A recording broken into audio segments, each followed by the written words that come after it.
இப்போ நம்ம நீண்ட தூரம் பயணித்து இங்கே ஒரு குகை அறை இருக்குது. இந்த குகை அறையில் போயிட்டு சிறிது நேரம் ஓய்வு எடுத்துகிட்டு அடுத்த கட்ட நடவடிக்கையை தொடங்கலாம் நினைக்கிறேன். வாங்க, இங்கே ஒரு நமக்காக நிழல் கிடச்சிருக்கு. ஓ மை காட், இது பிள்ளையார் கோவில். ஹே, உட்காருமா பாப்பா. அம்மா, அப்பா தள்ளி விட்றாத.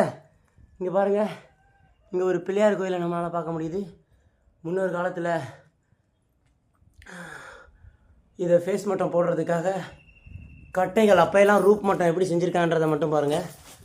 குறுக்க கட்டைகளாக வச்சு இன்னமும் இந்த மாதிரி வீடுகள் நான் நிறைய பார்த்துட்ருக்கேன்.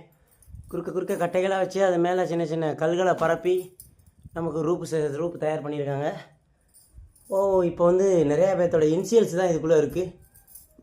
ஏவி, பிவி, கவி, சூர்யா, செந்தில் அப்படின்னு பல லெட்டர்ஸுக்கெல்லாம் இதில் எழுதியிருக்காங்க போல். ராமியா, ரஜித்து, எப்படி கண்ணகி, மன்னகி, இவ்வளோ புடிடி அப்பா.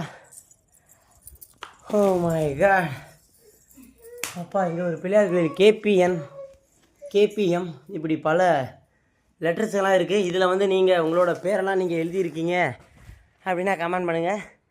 இந்த மலையிலேருந்து பார்த்தா தெரியுது மக்களே, அங்கே பாருங்கள் மக்களே, சிங்கப்பூர் தெரியுது மக்களே. அங்கே பாருங்கள், உங்கள் கண்ணுக்கு சிங்கப்பூர் தெரியுதான்னு பாருங்கள்.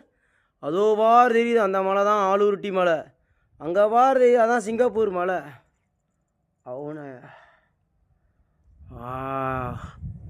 நார்த்தாமலைன்னு ஒரு சின்ன வியூ. குக்கு, தூங்கிட்டியாமா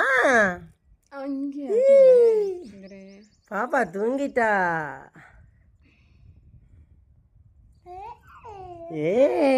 எப்படா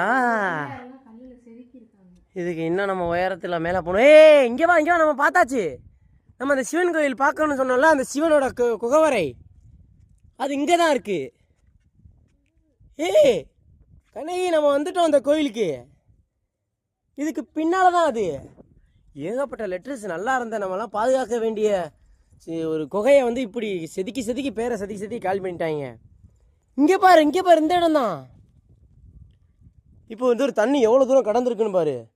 அது இந்த அளவுக்கு தண்ணி ஃபுல்லாக கடந்திருக்கு. இங்கே தான் ஒரு சிவலிங்கம் இருந்ததாகவும், இப்போ இது வந்து மன்னரோட ஆட்சி காலத்தில் முன்னொரு காலத்தில் அந்த மன்னரோட பேர் உங்களுக்கு சரியாக தெரியல. அந்த மன்னரோட பேர் உங்களுக்கு தெரிஞ்சுன்னா கருத்தில் சொல்லுங்கள். வாவ், இதுக்குள்ளே தான் அபிஷேகம் பண்ணிடுவேன். நான் உள்ளே போய்ட்டு, நீங்கள் உள்ளே போங்க, அங்கே போய் கோயிலில் ரெஸ்ட் எடுங்க போங்க. நான் இதுக்குள்ளே போயிட்டு என்ன மாதிரி இருக்குன்னு பார்த்துட்டு வரேன். வாவ், நம்ம இந்த இடத்துக்கு வந்தாச்சு.